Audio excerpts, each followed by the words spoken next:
Atos capítulo 3, a partir do versículo de número 1.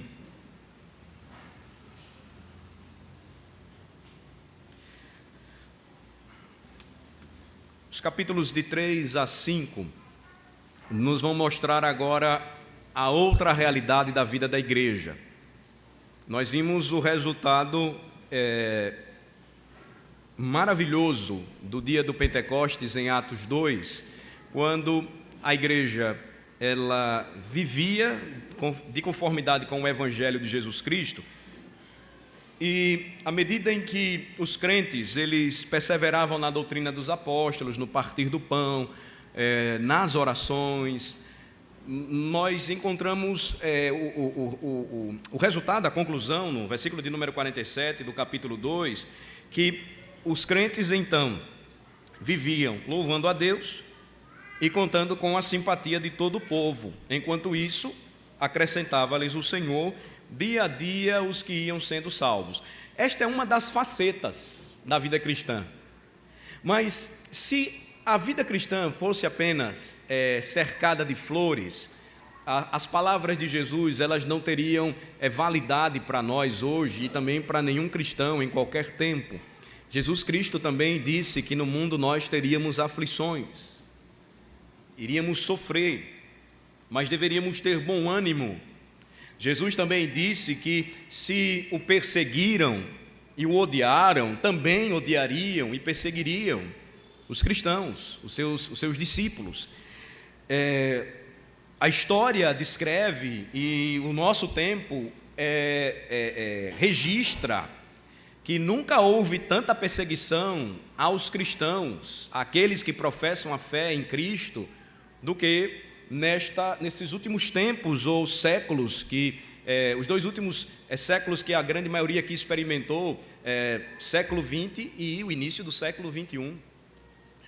Então, Atos 3, ou capítulo 3 de Atos dos Apóstolos, até o capítulo 5, vai nos mostrar que nem a palavra de Cristo, nem aquilo que nós podemos ver ou entender na história, e nem também o outro lado maravilhoso da vida cristã, que é também contar com a simpatia das pessoas, deve ser descartado. Mas que a vida cristã, ao mesmo tempo, é cercada de flores, mas também de seus espinhos. E a partir do capítulo 3, nós vamos notar que o outro efeito, ou a outra reação dos homens a partir da pregação do Evangelho, foi rejeitar e perseguir os apóstolos e os seus discípulos, ou os primeiros cristãos, a igreja de Cristo Jesus. Essa perseguição, ela aconteceu não somente externamente, ou seja, não somente dos de fora. Nós vamos encontrar uma reação muito forte da parte dos religiosos dos dias apostólicos, fariseus, saduceus, os homens do sinédrio, o sumo sacerdote, os sacerdotes, eles vão perseguir, mas também de forma interna. Nós vamos encontrar o episódio de Ananias e Safira, quando eles tentam resistir e mentem ao Espírito Santo e fazem tudo contrário àquilo que os apóstolos estavam pregando e ensinando. Então, o que é que nós encontramos no início do capítulo de número 3? Uma das passagens mais bonitas do livro de Atos dos Apóstolos. Pedro e João, eles estavam se dirigindo ao templo, e lá eles encontram um homem paralítico, de nascença. Prestem atenção à leitura da narrativa, versículos de 1 ao 10, dos versículos 1 ao 10. Pedro e João subiu a um templo para a oração da hora 9, por volta de 3 horas da tarde. Aí. Era levado um homem coxo de nascença, o qual punham diariamente à porta do templo chamada Formosa, para pedir esmola aos que entravam. Vendo ele a Pedro e João, que iam entrar no templo, implorava que lhe dessem uma esmola. Pedro, fitando, juntamente com João, disse: olha para nós. Ele os olhava atentamente, esperando receber alguma coisa. Pedro, porém, lhe disse: não possuo nem prata nem ouro, mas o que tenho, isso te dou. Em nome de Jesus Cristo Nazareno, anda. E, tomando-o pela mão direita, o levantou. Imediatamente os seus pés e tornozelos se firmaram. De um salto se pôs em pé, passou a andar e entrou com eles no templo, saltando e louvando a Deus. Viu todo o povo a andar e a louvar a Deus, e reconheceram ser ele o mesmo que esmolava assentado à porta formosa do templo, e se encheram de admiração e assombro por isso que lhe acontecera. Então, aquela transição ainda ela estava ocorrendo. Mais uma vez nós notamos que os apóstolos eles não tiveram pretensão de fundar uma nova religião. Eles se consideravam judeus e eles entendiam que Jesus Cristo era o Messias prometido e havia cumprido todas as promessas antigas. Então, o trabalho deles inicialmente foi, assim como a ordem de Jesus, começar pregando o evangelho em Jerusalém.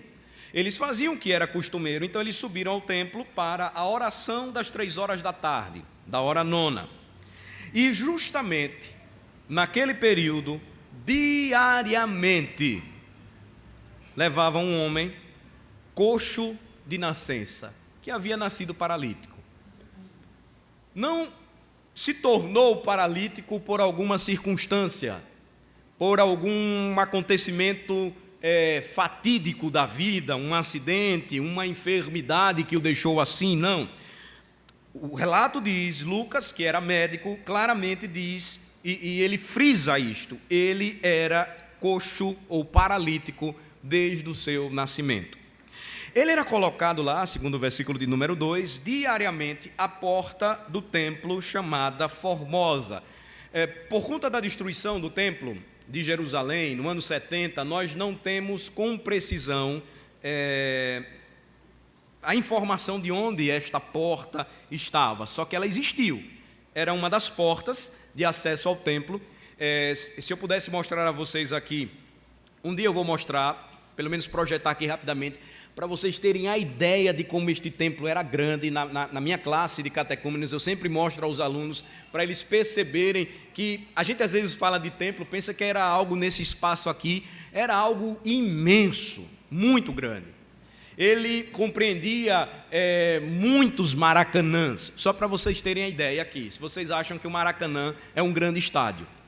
O templo, então, ele era muito grande, ele possuía diversas portas. E este homem sempre ficava na mesma porta, a porta do templo chamada Formosa. A informação aqui se repete, vocês perceberam no final do versículo, ou no final da sessão, versículo 10, para reforçar a historicidade do relato. Lembrem-se, Lucas, além de médico, foi também historiador. Então, ele escreve o único livro histórico do Novo Testamento, e a sua precisão histórica, ela é visível. Ele faz questão de relatar e de descrever que este homem, ele era primeiramente conhecido de todos, e ele dá o endereço dele. Todos os dias levavam ele, porque ele não podia andar, colocavam ele na porta do templo chamada Formosa, e ele lá, justamente lá, esperaria receber a esmola com a qual tiraria o seu sustento, porque ele não podia trabalhar, ele não tinha a assistência da Previdência Social do Império Romano, isso nunca existiu, não tinha nada, ele dependia das pessoas, da bondade das pessoas, da caridade das pessoas, e ele ia lá para pedir esmola, diz o final do versículo 2, aos que entravam. O que é que acontece com ele naquele dia? Algo totalmente diferente. Ele vai se encontrar com 2 homens que caminharam com Jesus. 2 homens comuns que Jesus Cristo chamou e os tornou pescadores de homens. 2 homens comuns que haviam recebido no Pentecostes poder do Espírito para testemunhar do Evangelho de Jesus. Versículo de número 3 diz então: vendo ele a Pedro e João, que iam entrar no templo para orar, implorava que lhe dessem uma esmola.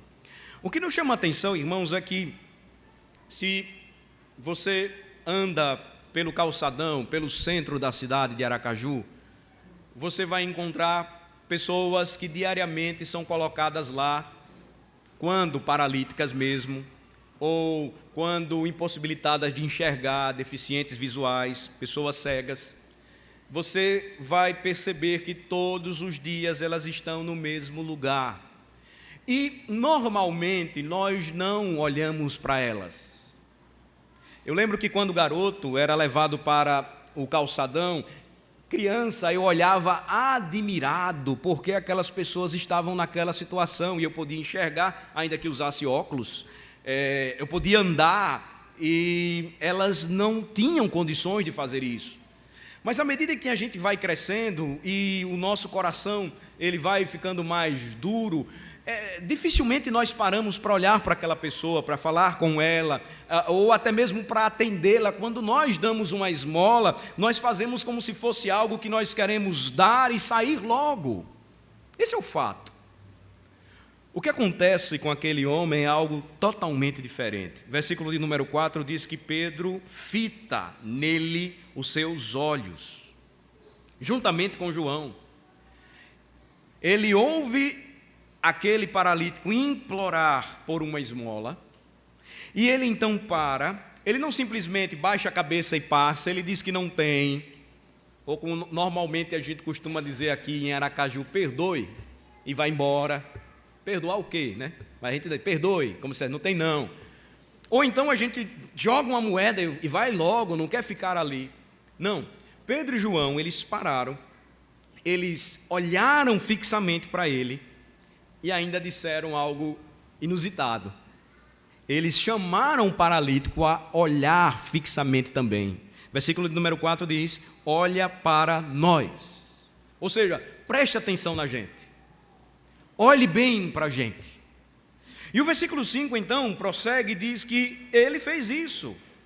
E ele os olhava atentamente, esperando receber alguma coisa. Espera aí, se eles pararam, mandaram que eu olhasse para eles, deve sair alguma coisa boa aí. Vai que é tempo de política, né? E político gosta de dar dinheiro a gente que está na rua pedindo esmola para mostrar que é bom. Vai que alguma coisa boa vai sair aí. Mas a resposta inicial de Pedro provavelmente não deve ter animado aquele homem ao começar a ouvir o que ele tinha para dizer. O versículo de número 6 diz que Pedro, porém, lhe disse, não possuo nem prata nem ouro. Ele mandou o paralítico olhar para eles, mas ele começa a responder para aquele que estava esperando receber alguma coisa o seguinte: olha, a gente não tem dinheiro, nós não temos nem prata nem ouro para dar para vocês. Mas leiam novamente comigo o versículo de número 6 e nós vamos perceber aqui a chave para entender esse acontecimento. Logo após a pregação de Pedro, no dia de Pentecostes, logo após a descrição de como viveram os primeiros convertidos, o evangelho então se cumpre ao avançar e por meio do ministério apostólico, tais prodígios e sinais serem perceptíveis. Versículo de número 6, vamos ler? Pedro, porém, lhe disse, não possuo nem prata, nem ouro, mas o que tenho, isso te dou. Em nome de Jesus Cristo, o Nazareno, anda. Então, a ordem dada por Jesus foi a seguinte, que eles deveriam sair e pregar o evangelho. Aqui nós temos a descrição, irmãos, apropriada da verdadeira agenda da igreja. Nenhuma outra instituição no mundo deve se preocupar com a pregação e o anúncio do nome de Jesus Cristo, senão a igreja. Outras coisas boas e importantes os homens podem realizar, os homens podem fazer. A caridade é uma prática comum do cristianismo, das igrejas de Cristo. Jesus Cristo mandou que fizéssemos isso, que amássemos o nosso próximo como se fosse nós mesmos. Só que vejam onde está a chave. Notem onde está a parte mais importante do cumprimento deste mandamento. Não é dar prata e ouro para os homens. E a igreja de Cristo, na história, por determinadas situações ou determinadas circunstâncias, se desviou do foco quando se esqueceu daquilo que deveria ser primordial. Qual o maior tesouro que a igreja tem em suas mãos? Qual o melhor presente ou dom que a igreja pode oferecer para os homens? É justamente isto que Pedro está mostrando aqui a este pobre paralítico. Ele disse: nós não temos prata nem ouro, mas o que temos, isto damos a você, entregamos para você. E aí então ele completa: em nome de Jesus Cristo, o Nazareno, anda. O resultado, irmãos, ou aquilo que acontece após esta palavra de Pedro, é tão rápido que o paralítico não teve nem tempo de processar toda essa situação, embora ele recebesse tal palavra e tal verdade da parte de Pedro com fé. O que acontece é que quando Pedro diz em nome de Jesus Cristo, e não em seu próprio nome ou em nome da igreja, mas em nome de Jesus Cristo, o Nazareno anda, diz o versículo de número 7, imediatamente ele o toma pela mão direita e o levanta. E imediatamente, notem bem, imediatamente, os seus pés e tornozelos se firmaram. E mais, de um salto se pôs em pé, passou a andar e entrou com eles no templo, saltando e louvando a Deus. O que acontece aqui, irmãos, é o que nós chamamos, na teologia bíblica, na teologia sistemática, de milagre. Deus, ele cura pessoas ainda hoje? Esta é a pergunta que muitos fazem. Cura por meios ordinários. Ou você acha que quando você se recupera de determinada enfermidade, você foi curado porque você tomou remédios, ou tomou um chá, um mel com limão, ou coisa desse tipo? Deus cura por meios ordinários. Você acha que foi simplesmente a mão dos médicos que fez com que você saísse de uma situação difícil, ou fosse bem sucedido após uma cirurgia? Deus provê e providencia a cura dos homens diariamente, mas por meios ordinários. Aqui está a chave para a gente entender o milagre. O milagre, ele acontece quando Deus, ele intervém na história e ele cura homens de forma extraordinária. Veja, eu nunca vi, até hoje, nenhum homem pegar um desses paralíticos, que nós conhecemos alguns de nascença, no calçadão, no centro da cidade de Aracaju, e dizer em nome de Jesus, toma teu leito e anda, pegá-lo pela mão e ele sair andando e correndo. Isso foi um fato extraordinário, miraculoso, não foi ordinariamente operado. Aqui está, irmãos, a importante verdade anunciada no início desse ministério apostólico.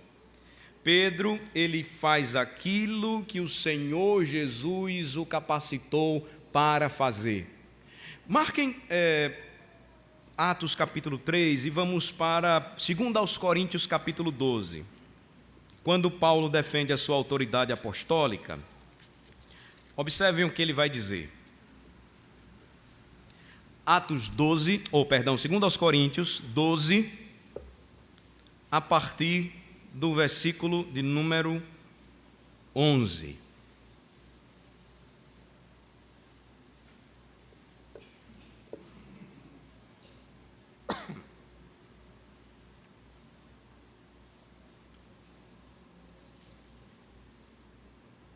Tenho-me tornado insensato, a isto me constrangestes. Eu devia ter sido louvado por vós, porquanto em nada fui inferior a esses tais apóstolos, ainda que nada sou. Alguns em Corinto estavam questionando a autoridade apostólica de Paulo, e ele aqui vai utilizar a carta para a sua defesa. Versículo 12: pois as credenciais do apostolado foram apresentadas no meio de vós, com toda a persistência, por sinais, prodígios e poderes miraculosos. Um apóstolo, então, deveria apresentar tais credenciais. Que credenciais são estas?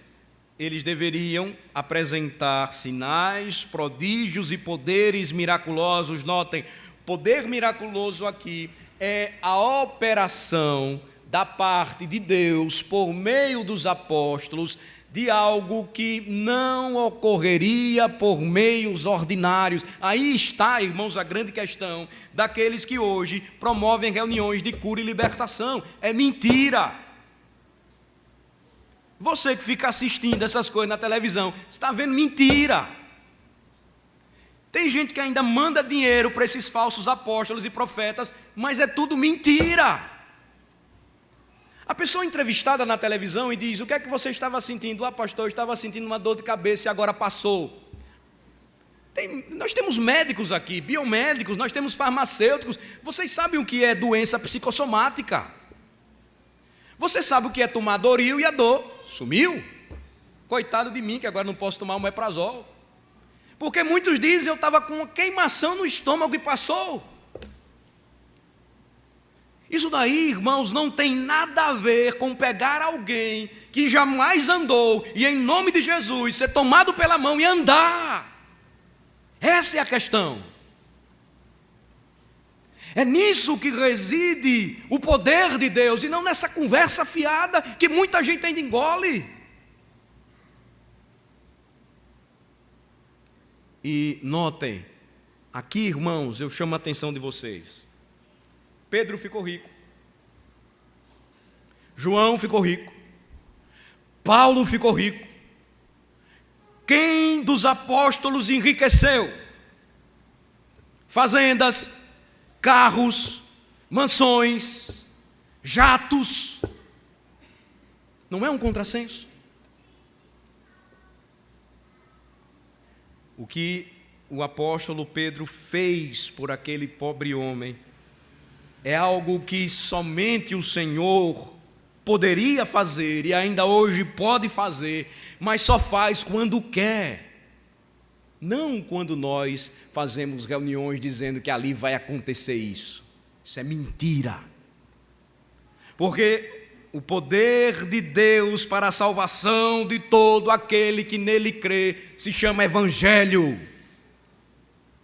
E é o que justamente está por trás desta cura maravilhosa, deste milagre operado. Ele diz: olha, não temos nada para dar para você, mas o que temos nós damos agora, em nome de Jesus o Nazareno, anda. Vocês lembram de Lucas capítulo 5? Vamos para lá. Há uma relação importante com o milagre operado por Jesus e a transformação maior que ele promove no homem, que é o maior milagre realizado pelo Senhor, que é converter um coração pecador. Olhem só, Lucas capítulo 5, a partir do versículo 17.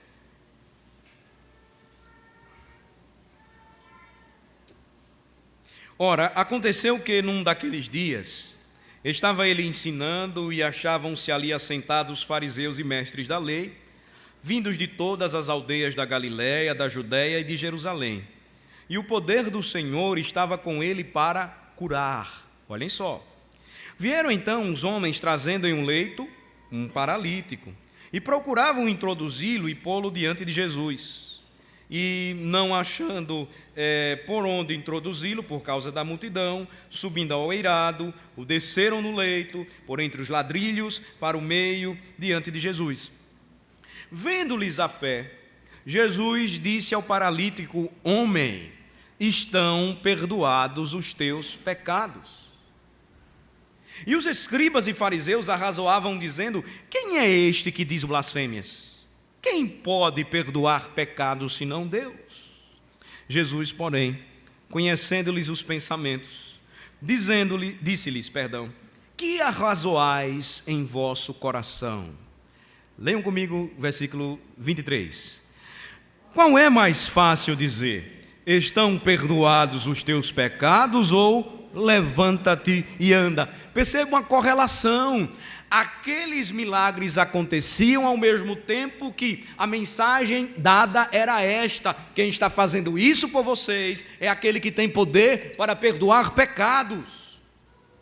A vida daqueles homens jamais seriam as mesmas, jamais.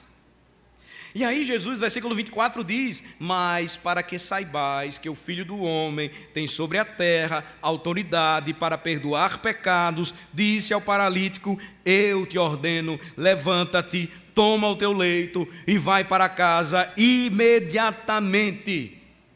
Se levantou diante deles e, tomando o leito em que permanecera deitado, voltou para casa, glorificando a Deus. Olha a relação.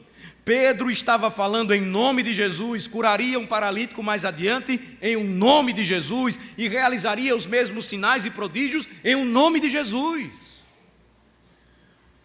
E a reação seria a mesma, versículo 26. Todos ficaram atônitos, davam glória a Deus e, possuídos de temor, diziam: hoje vimos prodígios. Era o cumprimento profético de algo glorioso, meus irmãos. Isaías capítulo 35, vamos para lá.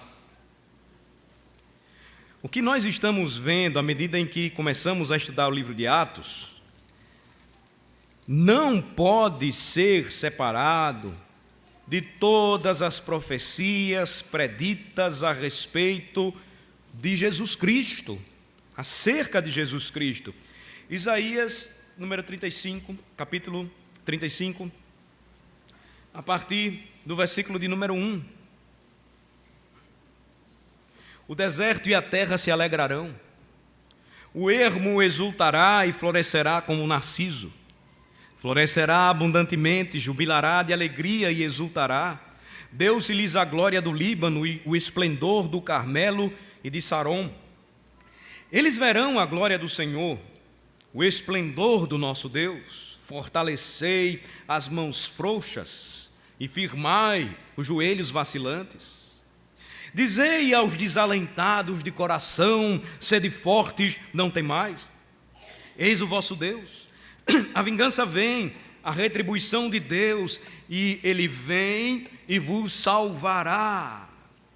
Vamos ler juntos agora do versículo 5 ao 8. Então se abrirão os olhos dos cegos e se desimpedirão os ouvidos dos surdos. Os coxos saltarão como cervos e a língua dos mudos cantará, pois águas arrebentarão no deserto e ribeiros no ermo.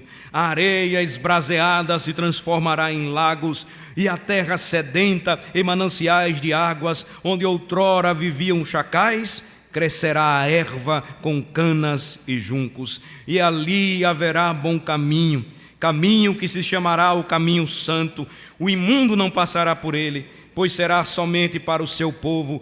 Quem quer que por ele caminhe não errará, nem mesmo o louco. A promessa então era que o evangelho poderosamente avançaria. A partir de uma era messiânica, a pregação do evangelho se espalharia entre as nações, e à medida em que os apóstolos usados pelo Senhor estavam fundando a igreja, eles então carregariam consigo mesmos as credenciais apostólicas, para que esta promessa se cumprisse. O que aconteceu com aquele homem na porta formosa do templo? Quando Pedro toma pela mão, em o nome de Jesus, o ordena que caminhe e ande, ele sai saltando.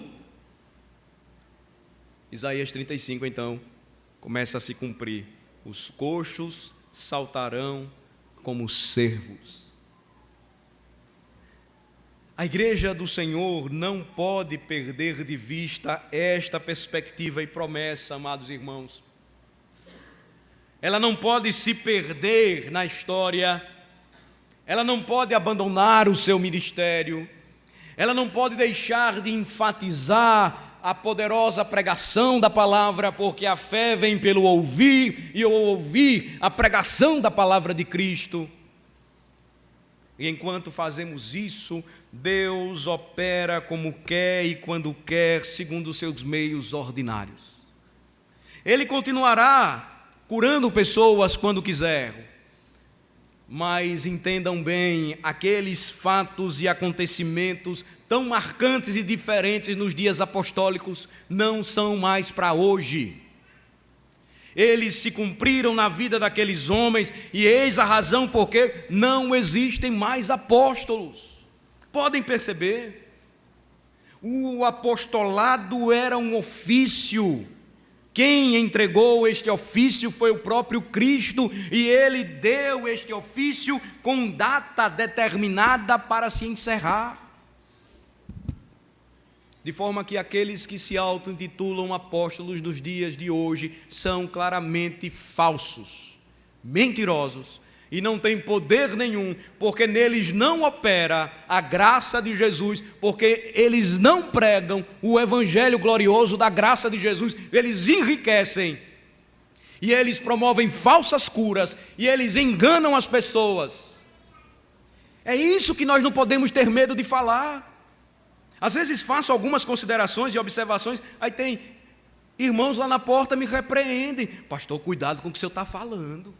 Pastor, o senhor está falando no nome do nome de quem? Eu tenho que proclamar o nome de Jesus e denunciar todos os falsos profetas.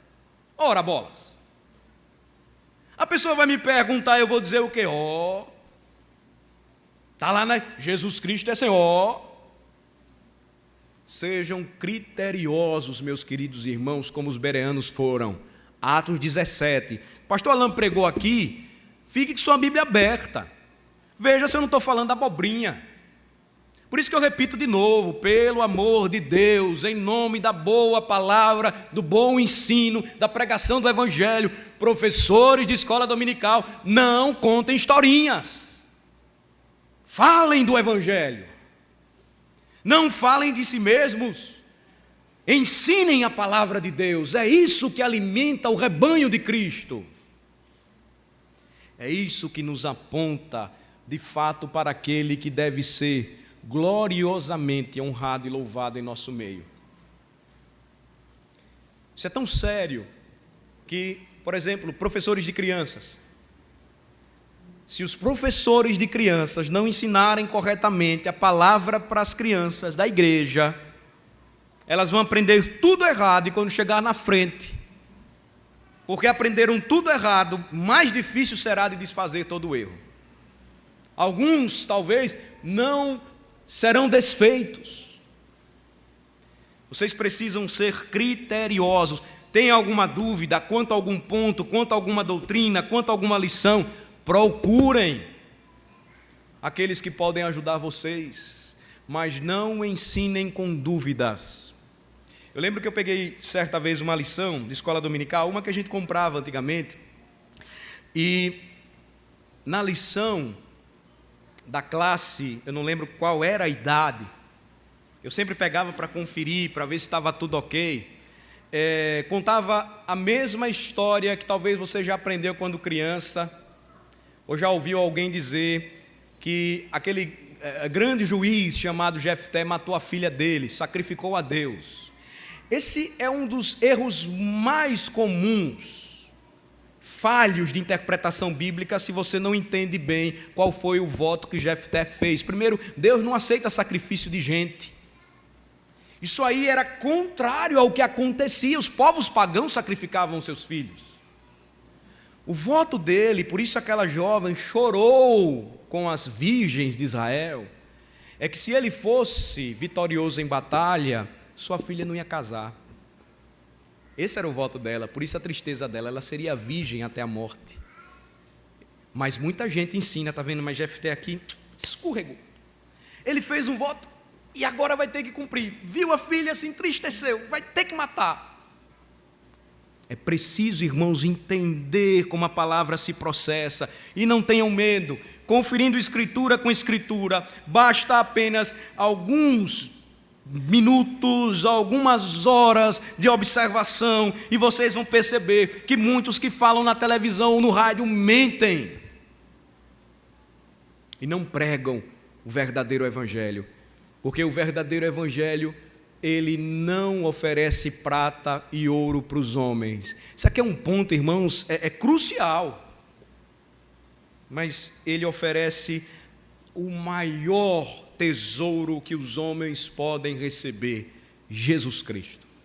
A promessa então, irmãos, de Isaías 35, com ela eu quero encerrar a mensagem desta manhã, nos faz lembrar aquilo que Cristo prometeu e iria acontecer, à medida em que o Evangelho então se espalhasse, e o povo de Deus então fosse reunido até a gloriosa volta do Cordeiro. Aqueles que se encontrariam com o Senhor, aqueles que veriam o Senhor um dia face a face, estariam incluídos, estariam aqui nas promessas que nós encontramos em Isaías 35, a partir do versículo 5. Os olhos dos cegos se abrirão, os ouvidos dos surdos se desimpedirão, os coxos saltarão como servos, e a língua dos mudos cantará, pois águas arrebentarão no deserto e ribeiros no ermo. Porque ali haverá um bom caminho, caminho que se chamará o caminho santo. Quem disse, eu sou o caminho? Quem ficou conhecido, ou seus seguidores, como aqueles do caminho? E esta é uma promessa maravilhosa, porque na igreja ainda hoje nós temos irmãos que têm alguma necessidade especial, que têm alguma deficiência física, que não andam, que não veem, que não, de alguma forma, conseguem compreender as coisas como nós compreendemos. A promessa é que para onde Cristo está nos mandando, para onde Cristo está nos encaminhando, Ele que é o caminho, diz o final do versículo 8, que quem quer que por Ele caminhe, não errará, nem mesmo o louco. Muitos me perguntam, pastor, e como é que o Senhor salva pessoas que não têm um raciocínio organizado, que têm algum problema de loucura? Nem mesmo o louco, porque alcançado pela graça de Jesus, foi alvo da graça de Jesus, vai errar o caminho, porque não depende de nós, mas do nome daquele que nos ordenou um dia, que nos levantássemos da nossa situação prostrada de pecado, tomássemos o nosso leito e andássemos, e o seguíssemos, e o acompanhássemos. A palavra de Deus então nos mostra, no final do capítulo 35, que ali não haverá leão, animal feroz não passará por ele, nem se achará nele, mas os remidos andarão por ele. A promessa estava sendo vista nos dias apostólicos. E por fim, os resgatados do Senhor voltarão e virão a Sião com cânticos de júbilo. Alegria eterna coroará a sua cabeça, gozo e alegria alcançarão, e deles fugirá a tristeza e o gemido. O Evangelho, como deve ser anunciado e pregado, faz então com que os homens vejam a transformação real operada no coração de homens e mulheres como nós. E eles então começam a perceber que agora andamos e louvamos a Deus, assim como aquele paralítico. O final lá da sessão de Atos 3 diz que todos reconheceram ser ele o mesmo que esmolava, assentado à porta formosa do templo, e se encheram de admiração e assombro por isso que lhe acontecera. Aquilo que nós vimos, aquilo que nós ouvimos, aquilo que foi pregado para nós, a mesma verdade anunciada naquele dia, quando aquele homem tornou a andar.